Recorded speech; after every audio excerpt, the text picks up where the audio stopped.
everybody. So I'm seeing Duncan Carroll, I'm seeing Judy Neal, Thornton Streeter, Anne Matthey, Monique Rebel, Theo Senko, and of course you both. So thank you all for being here. So we're going to have an open Q&A time, but I am sort of going to kick it off a bit because the YouTube channel and the Zoom channel and the WhatsApp channel have been on fire with some questions for you all. So if I might sort of just seed it, I think I'll put on my glasses here because I've been writing down some questions off of the sheets that we've been pulling together. Thank you for that, Mike. It's been so useful. Anne Matthey, may I go to you first? Do you want to come off mute and see if you can kick us off? You know, we just talked then again about love and prosperity and peace or kindness. And you talked about loving kindness, and that piqued the interest of not just me in the Q&A, short Q&A you and I had, but also it came up online. So loving kindness, Anne, how does it prepare for the death of ego? Over to you. Good question. It's a really important preliminary practice. It's an expansive state. So the mind is quite light. So they often say when you go into meditation, there are qualities that you need to cultivate with your mind so that you can slip into these states. Loving kindness is quite an important one because it's light, it's sattvic, it's expansive. And as a result, the mind doesn't tense up, it doesn't contract, it doesn't become identified with anything or the self. So it's an open emotion, which is a really important foundation to enter into any state, but it also kind of stops the individual from thinking about themselves. They start to think about others. And the training is about training the mind to see everyone equally. So to see the people that are really dear to you as just as important as those who you rarely know, and even with those who you have difficulties with. So it's training the mind to think beyond our own personal egoic dramas or stories. And you can do this, you can change the mind by, I mean, the loving kindness practice in Buddhism is, I mean, if it's difficult, you start with the thought, with the sentence. You keep saying, may I be happy, may I be well. And they suggest in the scriptures to start with the self.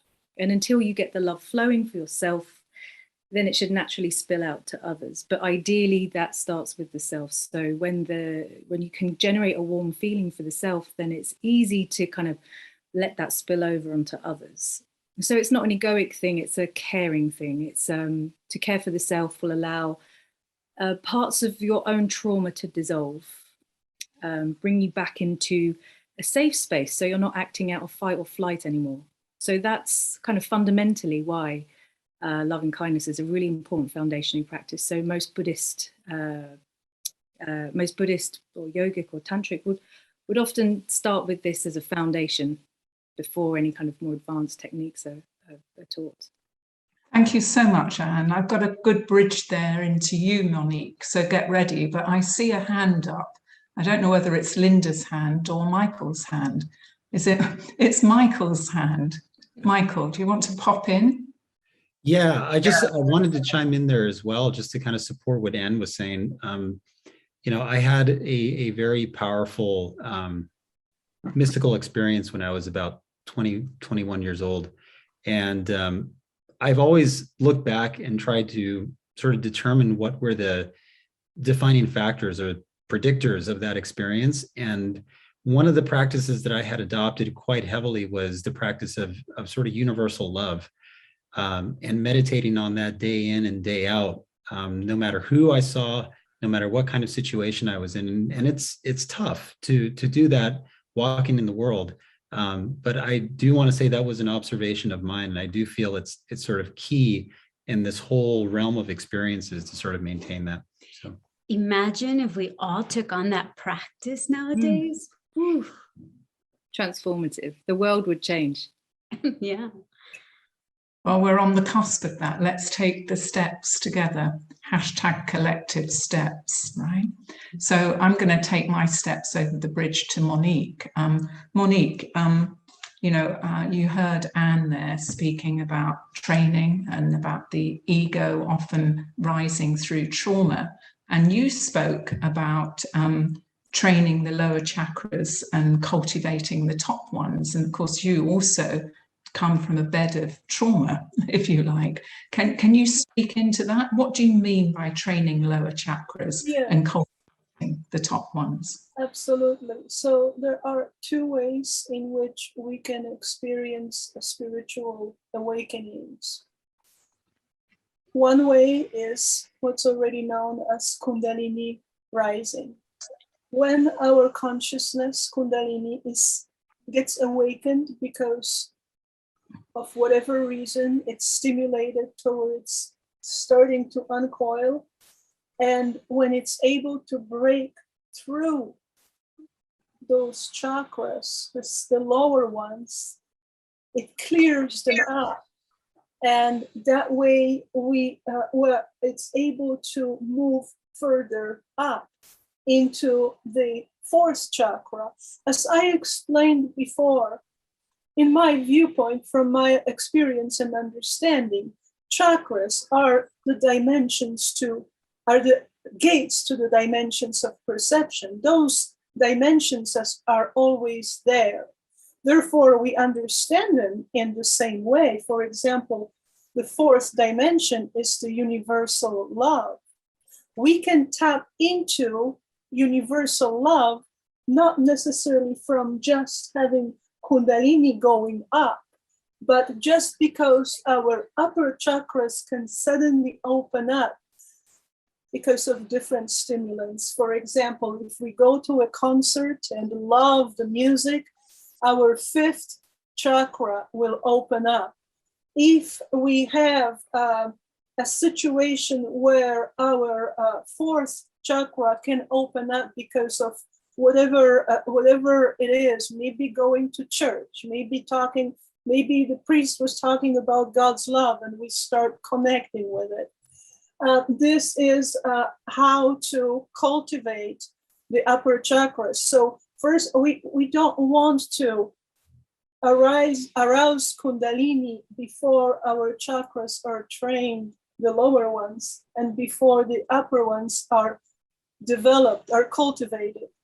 There are exercises that I teach about cultivating the fourth chakra. If it's closed up, even if Kundalini is going to be able to go through this, it's not going to be able to go through the fourth chakra. So many of us cultivate it naturally, as I mentioned during my talk. We do it subconsciously. What I teach, I do two basic exercises that I teach about cultivating the fourth chakra, and that allows us to tap into the eternal dimension of love that's always there. Each of us is deeply loved all the time, just as much as we desire. It's always there. We just Monique, let me take that, and it's so important what you've said. Thornton, you're looking down, but can you look up this way and please catch what Monique just said? Can you see the movement of Kundalini, either rising or up or down the chakras? And can you see this block? Over to you, Thornton. Come off mute, please. So he's running away to show us. No, it's funny because I've had to keep my computer where the signal is good and the camera's somewhere different. So that's why I'm leaping about and also looking down because I'm watching you on the screen. But yes, I think it's a really important time that scientists and people who have spiritual teachings to share can collaborate, and we can observe these things. And I think what's really important is there's a whole array of different devices that we can do it with. And even those Andrew was alluding to earlier, if you calibrate the new technologies with such things as medical diagnostics, you're able to be in a situation where you don't lose anybody. So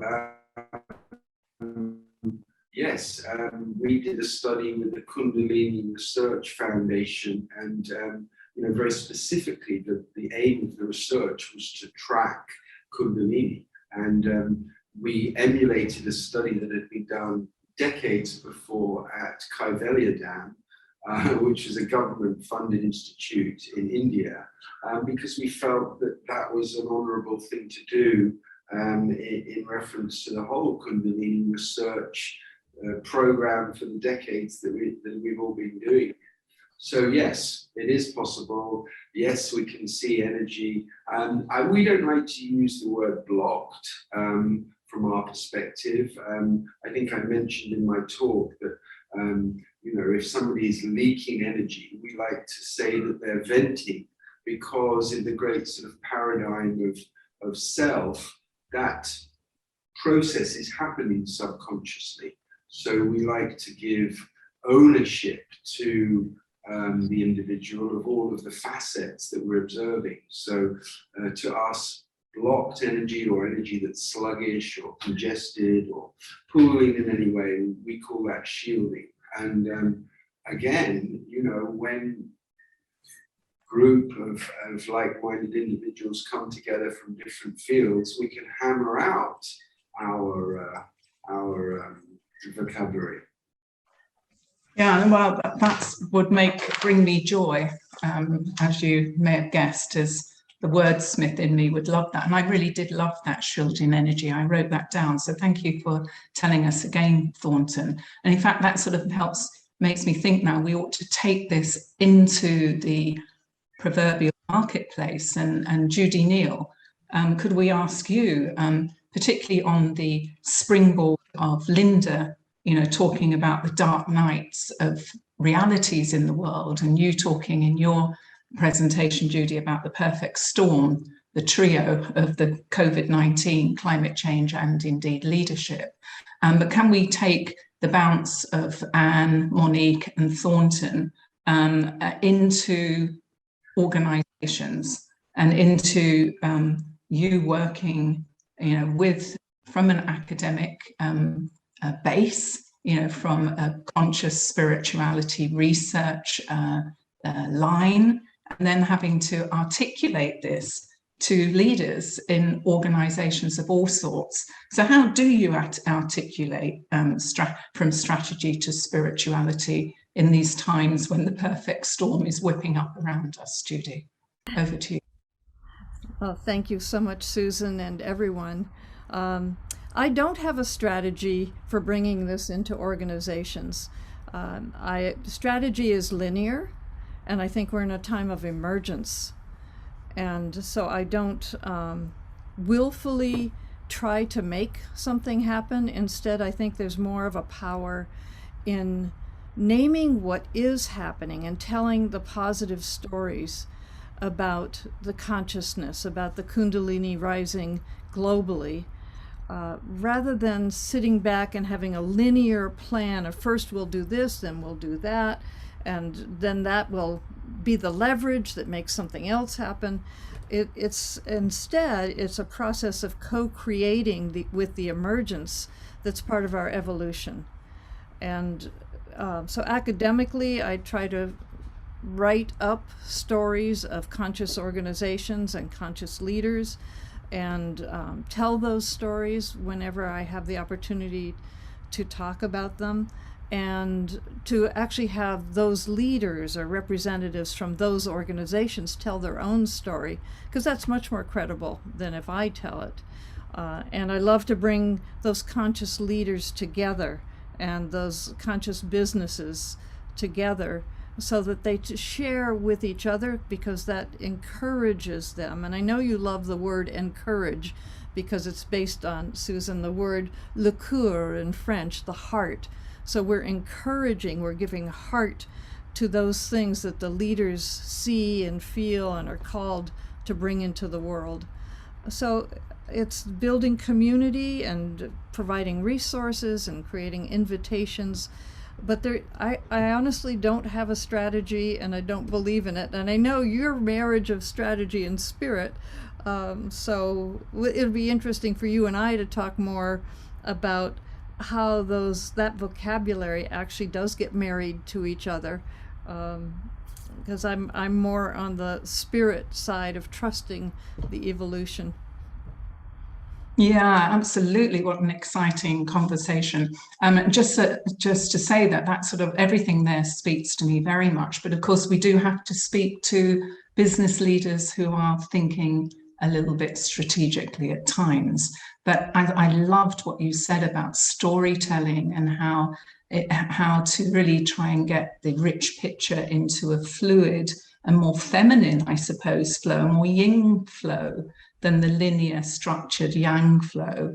So let's take that storytelling, Judy, over to Duncan, shall we? Who's actually producing a film and hoping to tell us the story of of his experience and those 16 plus people on the panel. So Duncan, we have a question for you anyway. When can we expect this film to be distributed? Now, I know you were talking about raising funds and you still, looking into 2023, but can you talk to us about that and talk to us about what you will be doing in the meantime whilst you're trying to get this over the line to tell the story? Over to you, Duncan.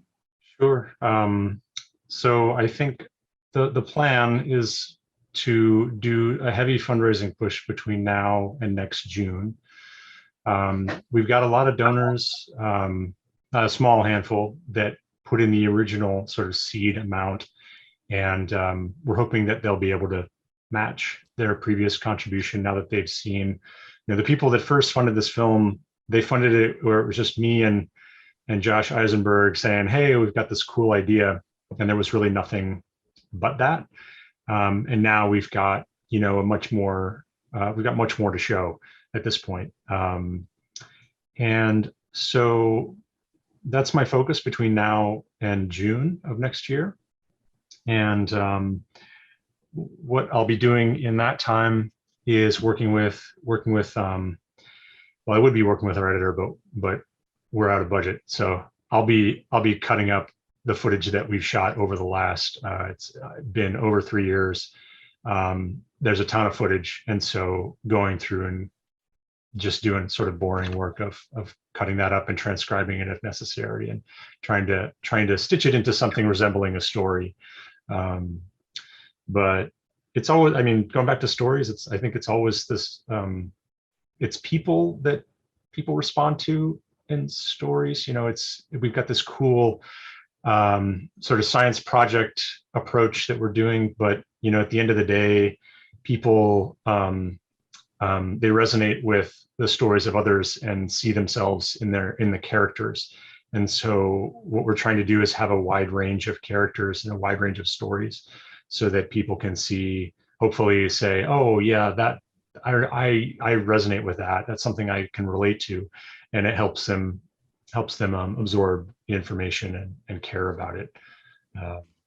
Well, bless you, Duncan, as you're in that, it's the half tender role, I think Judy would say to us, where you're doing the boring stuff. If you use it with the heart of the half tender, it possibly become quite nourishing and fulfilling, because it's just another step, isn't it, towards the end goal. But before you go, I do have a question that was asked.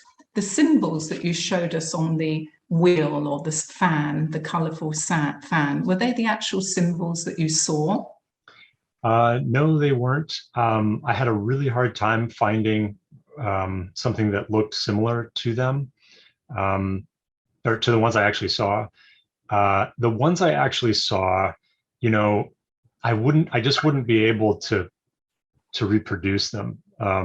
Because it was short. It was only 10 or 15 seconds that I was looking at them. I had just been shot out of a cannon, so I was sort of still kind of like orienting myself. I just remember it didn't look like anything I'd ever seen before. And so I found this kind of like alien font was, I think, what I searched for. And it looked about, I mean, that's about what it was. It's just symbols that you've never seen. They weren't Egyptian. They weren't Chinese. You know, I went down in my head, I went down through the whole list to try to figure out if I could, was it my head creating it, or is this something unique? And I think it's something unique. Amazing. Well, the colors there, you know, the colors that you chose. The colors were fairly accurate, which I thought was so weird. Like, what is this? They were gaudy. It was like circus colors. Oh, wow. Very bizarre. I can't believe I telling the story, but yeah, we'll have to look at the next season's runway. You might find them there. Yeah. That's the fashion runway. Theo, don't go off screen. Come back.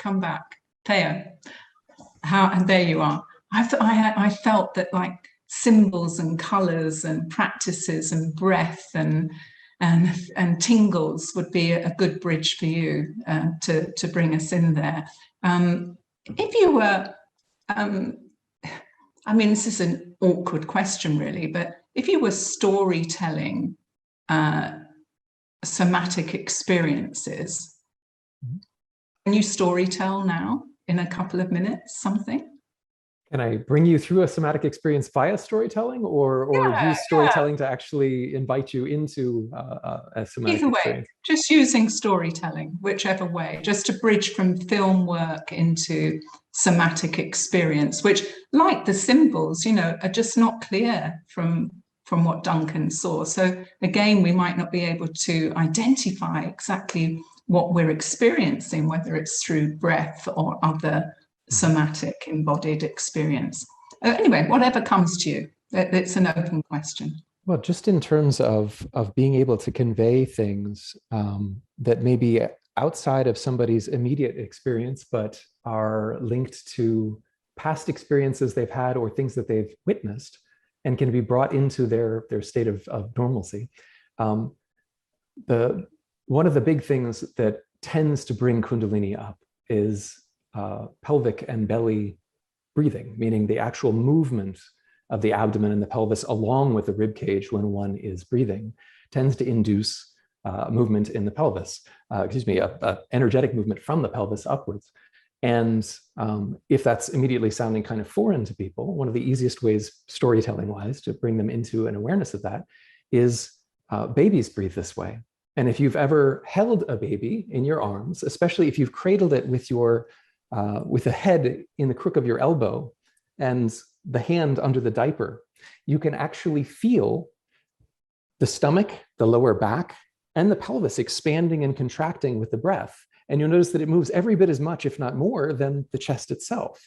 And once people realize that this is something that they've done before, and that any baby that's not in a state of upset or trauma, that's not colicky, is breathing this way, and that if they've ever witnessed a baby become colicky and become upset, they notice that everything sort of freezes and tenses up, both in feeling in the arm, but also in witnessing its movement. The chest becomes constricted, the chest moves a little bit more, the abdomen moves a lot less. So we have become, by sitting so much in the West, especially since we don't squat very much and chop vegetables like they do in many places in the world, we sit in chairs. We've become constricted in our movements down there, and we breathe up here. And then as soon as we become tense, like the colicky baby, our rib cage becomes constricted and we do these shallow chest breaths.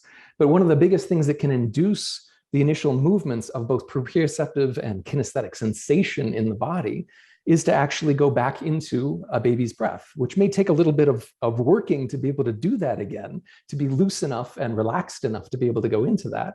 But it's not that hard to actually emulate once you actually see a baby either in front of you or you've felt it yourself and can recall that. So that's not quite a full storytelling, but it is a means of bringing people experientially into something so that they can begin to understand that, oh, maybe it's not so far off. Maybe it is something that I can step back into. I think that's a wonderful story. And so I'm glad I've seeded that into you. And I can see Duncan there with suddenly his chin in his hand because he's thinking, oh, I've got my 17th subject. I've just had a baby. What are you thinking, Duncan? Do you recognize what Theo has just said?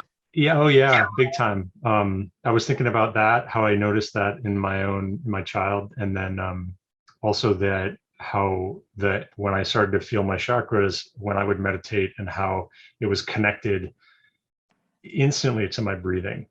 I mean, it was like one to one, and you can be manipulated with breath. It's so strange, but there's such a connection there. Thank you so much. I can see some nods from Monique and some really intense listening from Anne. Anne, do you want to pop in first? Do you have anything to add to this this line of story that we're on now? Yeah, well, breath is everything in the tantric and yogic and the Eastern traditions. It's prana, it's life force, it's energy, it's a deity, it's the fabric of the universe. It's part intrinsic to our entire being. I think you look like you want to interject. Well, yeah, I mean, yeah, there you go. Yeah, and of course, there's so many different perspectives. You know, with when we're looking at, and as we are now speaking about the chakras, and what we've just mentioned about sitting in chairs and how that constricts the breath, you know, from an esoteric perspective, there's a sense that the lungs are pumping the diaphragm, and the diaphragm sets the splenic chakra spinning. And so if we're sitting in a chair, we're squished over our diaphragm, we don't set the splenic chakra spinning, and so we don't draw the prana into the body through that important entrance point. So I just wanted to add a little, there's a nuance, if you like, to what Anne was saying. Oh, wonderful. I think, yeah, it is, isn't it, Anne? Well timed. Do you want to add to it, Anne, and keep that bit of conversation going, or shall I stay with Thornton?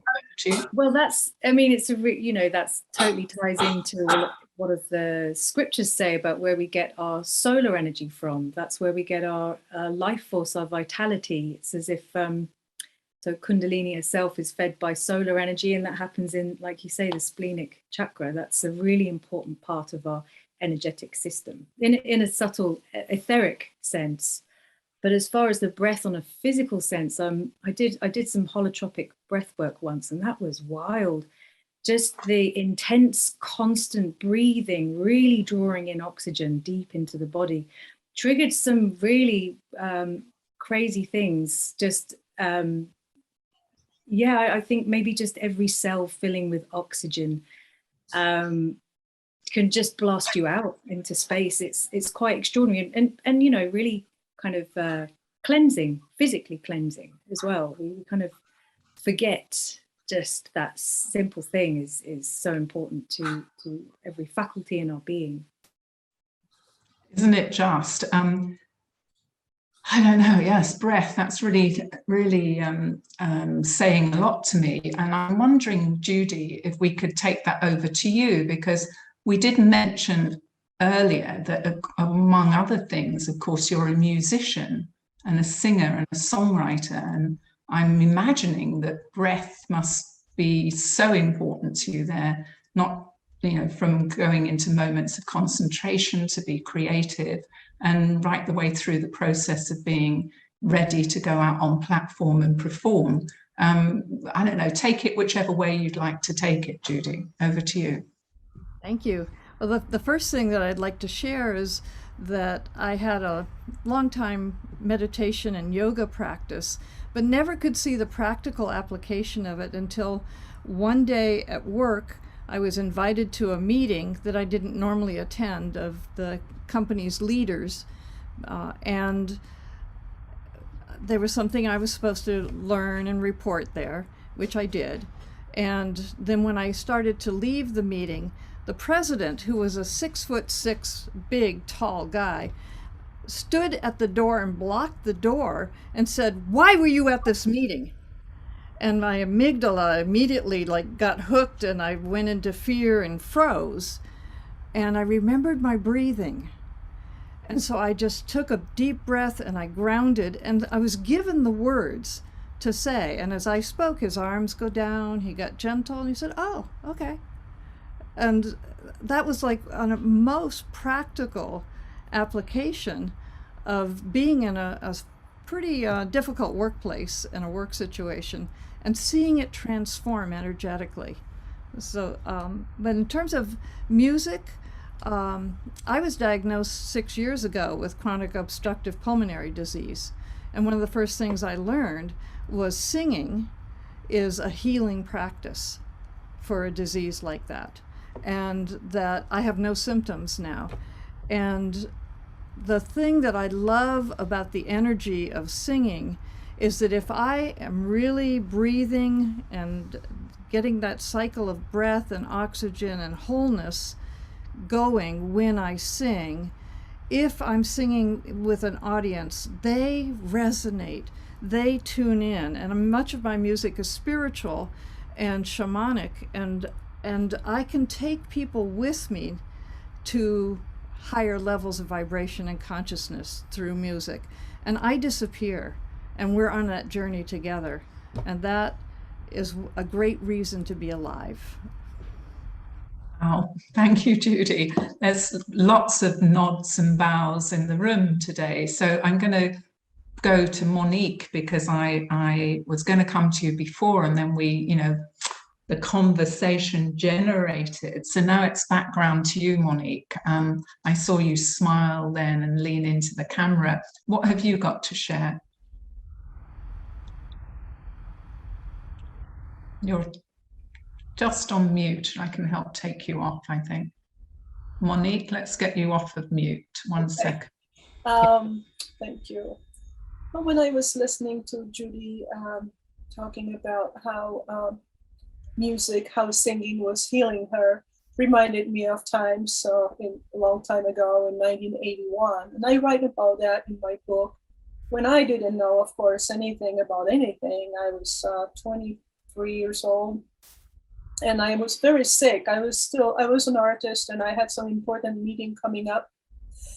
And I was really sick. I had the worst case of cold possible, with just practically being unable to even sit down for too long, and terrible headache and running nose and cough, and couldn't speak barely, and so on, and temperature. And I had that important meeting that I really wanted to be present at, and intuitively, suddenly, something told me to sit down and get out of myself the sound. And it was the lowest sound that I could make, and just keep on doing it for as long as I could. And it was something like Buddhist chants, I would do it until my breath ended, and then I started over again.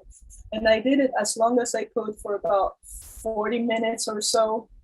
And then I just crashed. I couldn't go on any longer. I could not believe when I woke up the next day. I slept really, really well. When I woke up the next day, all the symptoms were gone. Nothing. I was not sick at all. And I always remember that. It was so many years ago, but that was my first encounter with the healing property of the sound. And so when I was talking today about the fifth chakra and the fifth dimension, that the proper healing happens with the fourth and fifth chakra open, then we can actually heal with energy. And that healing exchange of energy starts with sound, with a vibration. So you can explain it in many ways. We can talk about the vibration itself healing. We know about that so much more now than 40 years ago. But generally, I was just thinking about what Judy was talking about. And that's wonderful, Monique. I'm so pleased that you were able to experience that so profoundly. and for it to come back in recall today so that you could share it with us. I mean, really profound. And Theo, I can see you, really engaging in this conversation, I believe, between Judy and Monique about breath and sound and vibration, again, going right the way back into somatic and embodiment. Can you take something from here? What's coming up for you? In terms of both sound and breath, vibration itself helps us to feel our body better. So for people who have experienced numbness from trauma within some part of the body, for people who have scar tissue, especially visceral scar tissue inside the organs, who are trying to reconnect areas. And of course, Kundalini, so much of what it's doing is connecting the various regions of our consciousness. So sound can make such a big difference, even without training in mantra or any particular sonic system from a culture. As Monique was saying, just toning and being able to actually raise and lower the pitch enough to feel where it resonates in the body can give you not only a sense of space, but a sense of what is stuck and what is moving. And it can get the stuck things moving again. It can get the numbness to start to have the encroachment of aliveness again from the outside where you're still feeling things. So very powerful in and of itself. And of course, combined with breath, there's a whole bunch of research now on vibration, especially nasalized vibration, the MNG sounds that are at the end of Om and Amen and all these things, increasing nitric oxide levels that then in the sinus cavity, which then directly affect how oxygen and carbon dioxide balance is functioning in our blood, which then directly affect how the brain is perceiving things in terms of clarity and groundedness and calm.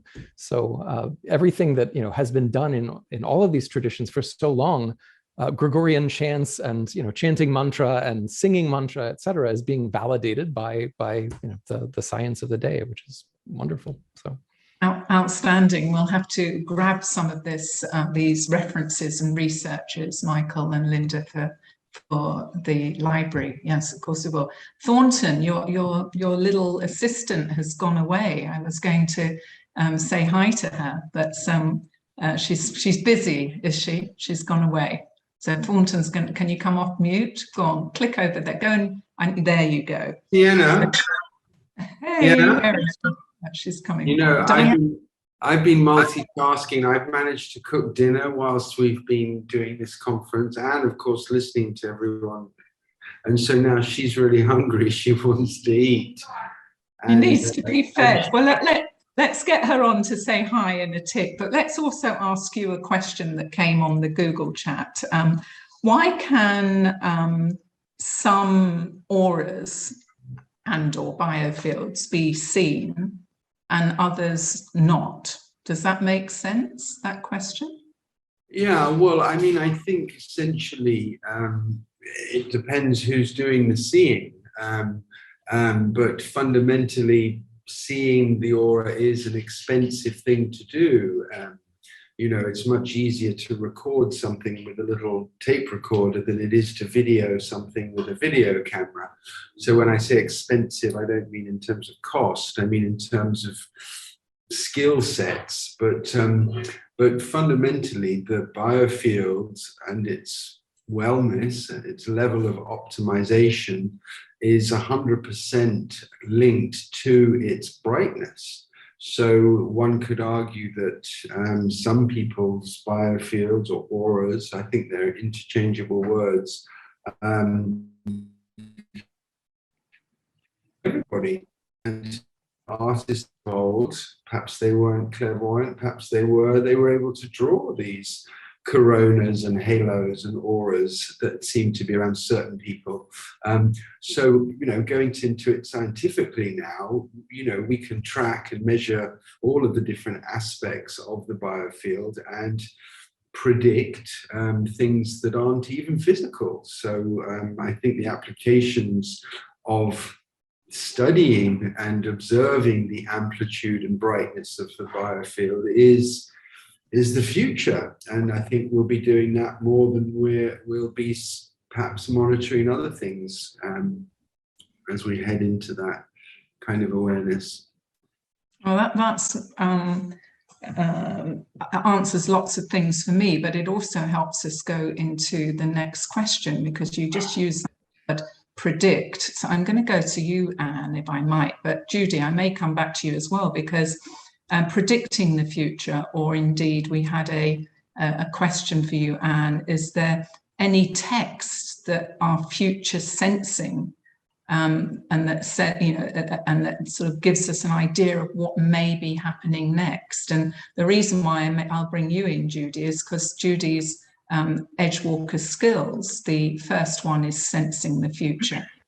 We'll talk about that in a minute. But Anne, is there any text or any work you're really deep into that senses the future? Bless you. Sorry.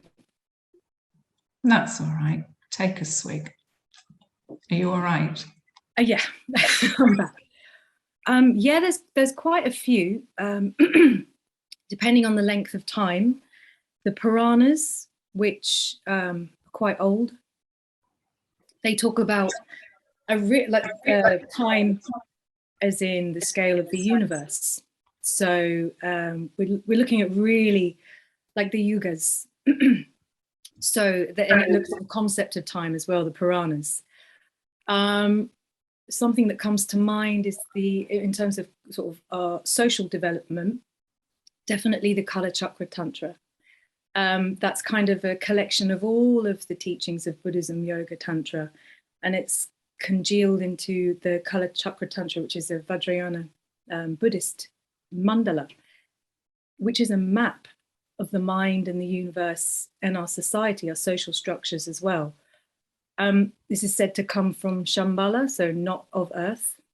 And it's channeled, I suppose. People see this, people experience this in Kundalini experiences.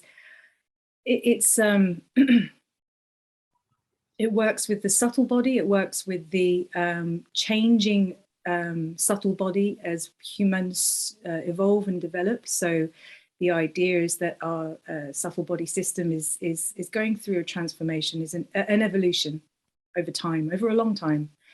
But these sort of inner circuits in our mind or in our subtle body are starting to activate, starting to happen, whether that be genetically, whether that be through practice, but these are coming alive, which are enabling more psychic faculties.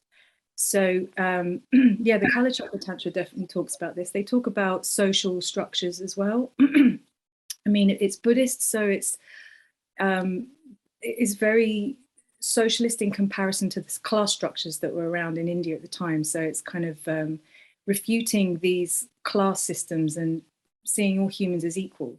So yeah, there's some interesting ideas. But I mean, in terms of in Western, definitely the Theosophical Society have loads of stuff on that, on the kind of really looking at social structures and looking at how we can evolve them in education, in politics, in society as well, and looking at, you know, down to quite detailed, down to logistics, like how are we going to distribute wealth in society, things like that, how are we going to educate our children, those sorts of things. So, you know, and you see it I'm in the education system, and I've seen such a huge change, and it's something I work towards, this change as well. I mean, it's deep in the system and it's tough, but it's something that I work towards, and maybe a more enlightened way to do things within the system.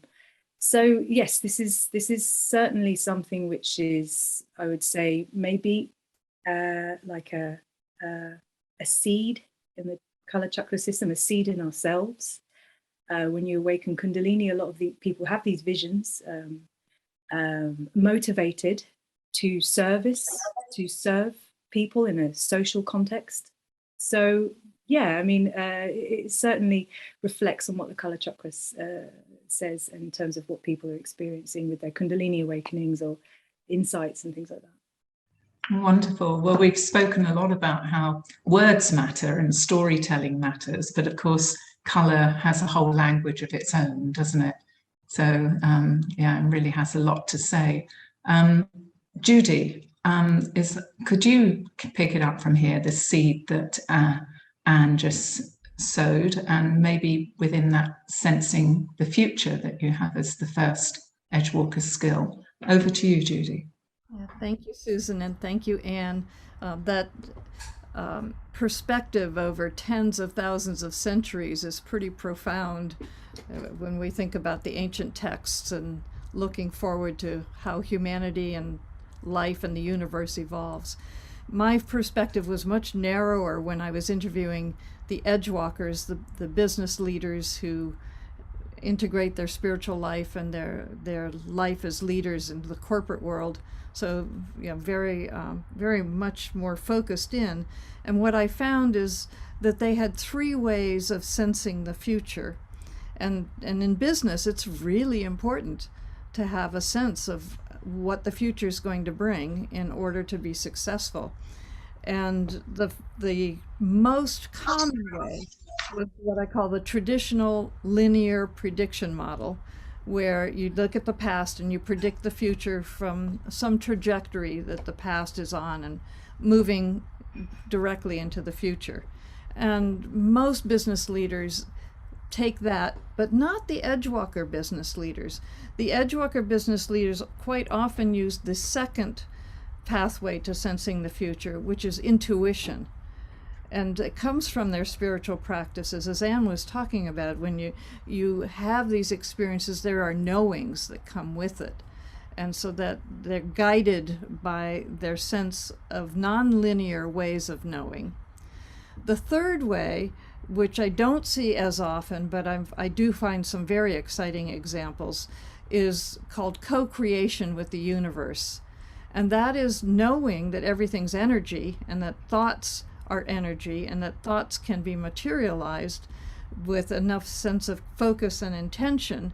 You can create the reality that you want to envision. I'll give you one example. There's a billionaire in Shanghai named Fred Tsao. He runs a shipbuilding and hotel company that he has envisioned the future of society and is working towards that future, which is very sustainable, very equitable, and very highly conscious. And he's in a book called Quantum Leadership, he has mapped out in detail what that future society can look like, and he's manifesting, he's working towards making that happen. So one of the wealthiest people in China is working on something like that, which knowing that gives me such hope. So those are the ways that I look at sensing the future. Thank you, Judy. Yes, hope, emergent sciences. So let me take it over to Michael and Linda, who have been very quiet there because I haven't really pulled you in. But would you each like to sort of add something to the conversation? And then we're going to go into the last move out of the room for today. Over to you. Yes, definitely. I wanted to add, sorry, there's an echo. I wanted to add that right now the meditation sessions with Dr. Mauro Sabatera are amazing. And coming from a background of trauma, I disassociated and I became numb. And so what the meditations are helping me do is become embodied. And the more I hear Teo speak of, the somatic, tending to rubbing and massaging and just kind of tending to the body, I kind of just had an epiphany, and maybe everyone else already is there and way past this epiphany that I just had, but how important it is to tune into the body for, someone who's on the spiritual path, the practice. It's not about, being up here, like, the upper levels of the chakras. Is definitely about integrating the whole body. And it's something that I had heard, but did not fully understand until just recently, or even just now, how important it is to be comfortable in your own skin. And I just want to put that out there for anybody who might have been, kind of like me, thinking that you can be very spiritual without being embodied. And I just want to emphasize the importance of becoming embodied. Thank you, Linda. Michael, do you want to take that ball? Yeah, I think I actually just wanted to mention something that Judy had mentioned, which is the different styles of sort of manifesting the vision or the dreams of an organization. And I think with the Emerging Sciences Foundation, we've been sort of what I call, proactively reactive. So things will emerge in our community, in our culture, and I'll look at that, and we'll collectively, Linda and I both will sort of envision this future. And so all the steps that we're taking today are sort of building blocks, but with this ultimate goal in mind of hopefully one day reshaping, the face of science and the face of humanity with some of these discoveries that we can hopefully bring. So that has served us very well. And I think the intuitive part as well that Judy mentioned is so important.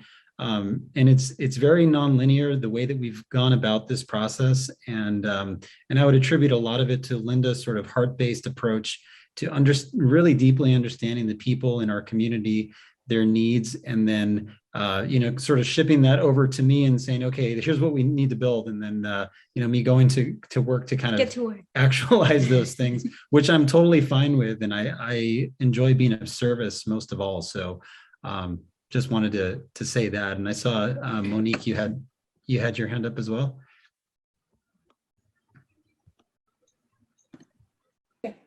I just wanted to mention, just refer to what Linda said about embodied, the body, or being, I call it being grounded, right?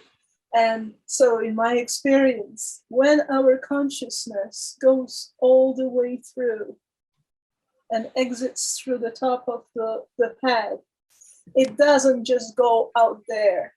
It's actually circulates all around, circulates in both ways like this. And that's when we feel grounded. So the end, or the final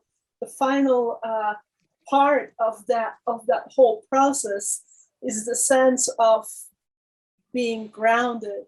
I felt it took me 10 days after the experience when I was walking. I walked from my studio between Hollywood and downtown LA all the way to West Hollywood.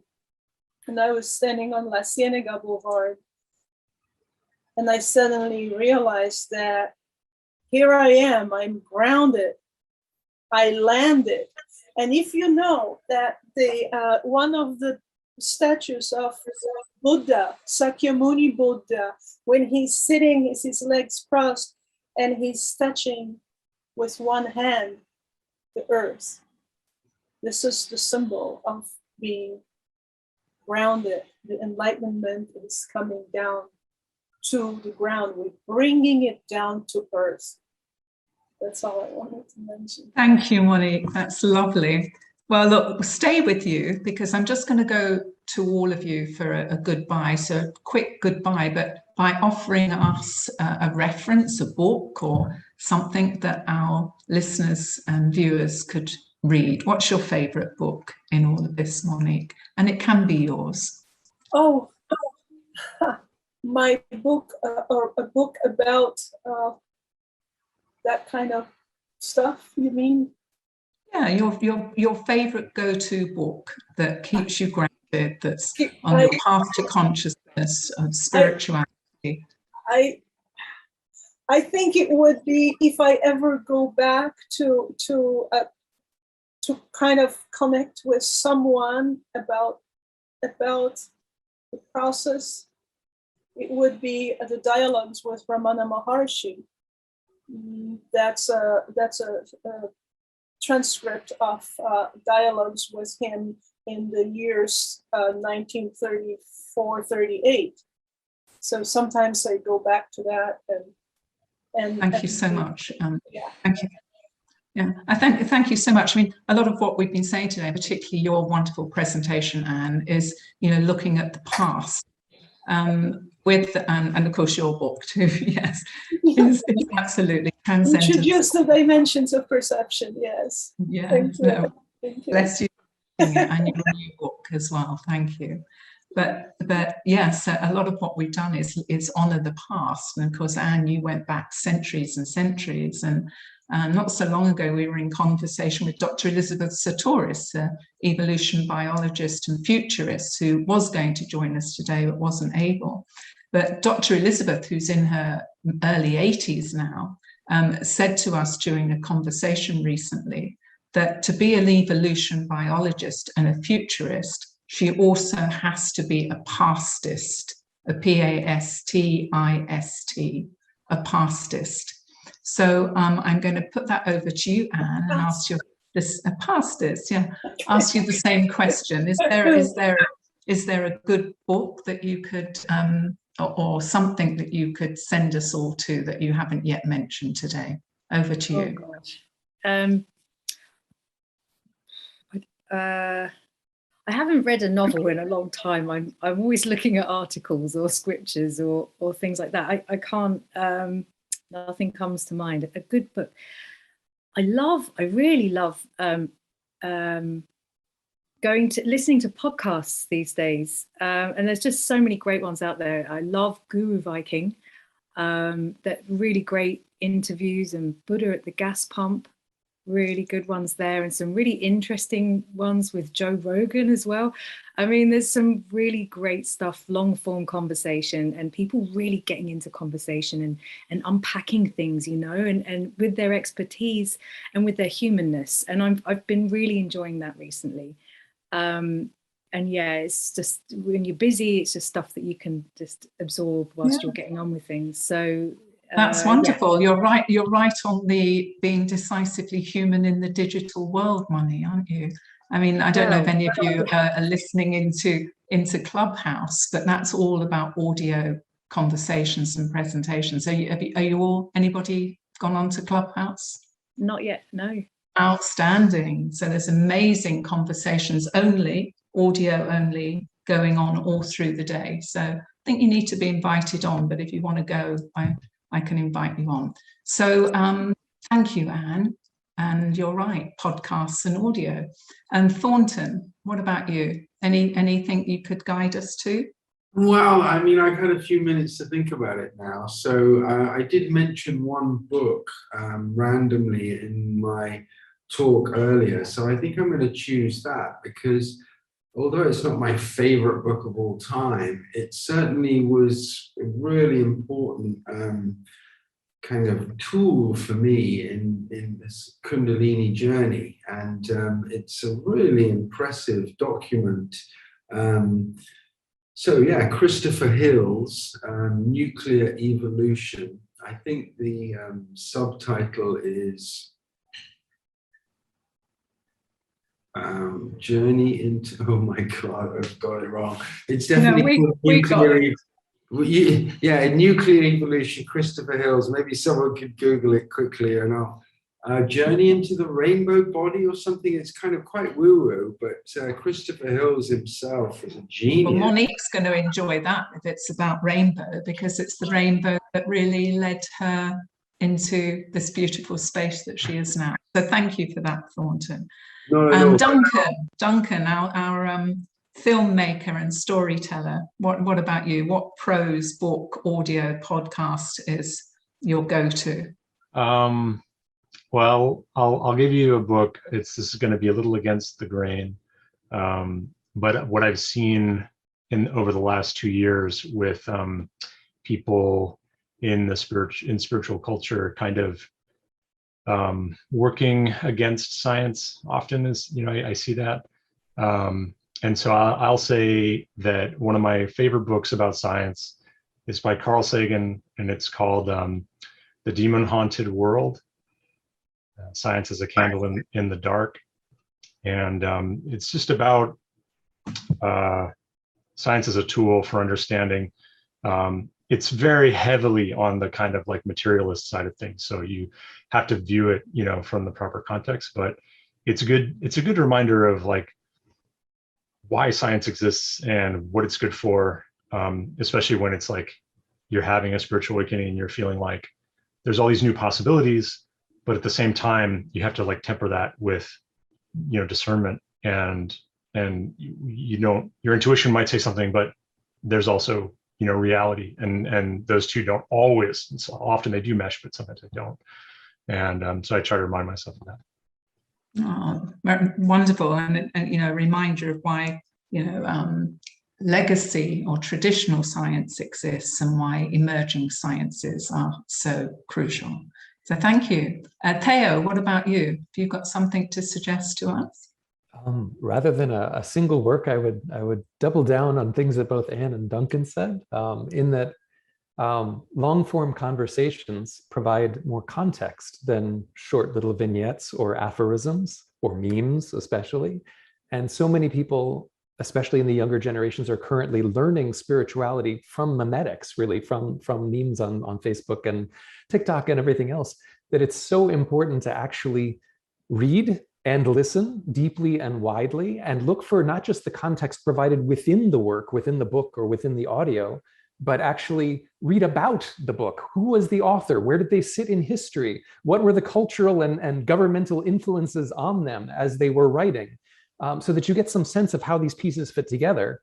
And with Kundalini especially, read both scientific and, where possible, scientific and metaphysical perspectives, and read lots of metaphysical perspectives from different cultures. Read modern perspectives and older ones, and try to have an understanding, like so much of what Anne was providing, of sort of the culture that was producing that particular manuscript and what it indicated. And that can do so much for you. With regard to Kundalini specifically, Dr. Morris's work was really useful for me in seeing a modern image of things from somebody who directly experienced it and pursued it in depth, but also from more traditional sort of and yet also modern perspectives. The Agora trilogy, which may be a little bit much for some people, but that's written by Dr. Robert Svoboda, who was the first Westerner given a full Ayurvedic accreditation from the University of Pune, who also, in addition to learning Ayurveda, was learning from a traditional guru, and the more sort of both left hand and middle path aspects of Tantra. And the middle of those three books is actually entitled Kundalini, and it's that particular tradition's perspective, but experientially. The first book is written in first person, the second one in second person, the third one in third person. And this also ties back into things that were said immediately before about intuition, both by Duncan and by Linda. The third book is on the law of karma, and it's basically about after you have initially engaged with whether it's faith or science and practice, and then gone through Kundalini integration internally, it's not just the insights that immediately come to you, that's part of it, the flashes of direct intuition, but it's also understanding and contextualization, watching cause and effect both linearly and non-linearly all around you, and imbibing this both in terms of written knowledge, in terms of witnessed knowledge, in terms of experience, and allowing that interplay to give you direct perception of where you are in the moment and where things can go, both in terms of likelihood and in terms of possibility, so that you can move them in that direction, which sort of covers all three of those modalities or mechanisms that Linda was discussing. And Carl Sagan was a brilliant contextualist. So what Duncan was saying is a fantastic recommendation too, because both, say, Einstein and Sagan were deeply spiritual beings who were hardcore scientists. And you can actually see their cosmological sort of vision and their vision of humanity coming through an understanding that's deeply embedded in rational inquiry. So, if we weren't thinking of reading, I think we're all tempted now. That was really, so the effect of that cause is we're all chomping at the bit to read. So thank you so much, Theo. That was really, really, really good. Thank you very much. And actually, I'm going to bounce it over to Michael and Linda now. So Michael and Linda, I think it's time for us to go. We're at least 6 minutes over the time that we were going to finish. So can I leave it with you two to say whatever you want to say about what's useful to you, and maybe just go into the close for us, please. Over to you, and thank you all so much. You have to handle the books, and then you can do the close. Yeah. Sure. Okay, I've got a couple books, but I would actually now, hearing Duncan, I would actually combine his recommendation for Carl Sagan's book, The Demon Haunted World, and a couple other books that I think if you take all three of them in context, you'll get a really lovely picture of the world. Those two books, number one, are The Riddle of Consciousness, which is a book of rhyming poetry from Gopi Krishna, which essentially outlines, it delimits sort of the territory of science and what is the territory of perhaps a new science that involves the evolution of our consciousness in our understanding of the universe. And also the biological basis of religion and genius, which is another Gopi Krishna book that kind of bridges that gap and makes that delineation quite clear. So I think if you combine all those three, and I work like Duncan, we both work in technology. I'm also an electronics and radio enthusiast. So science to me and equations and everything is sort of my bread and butter.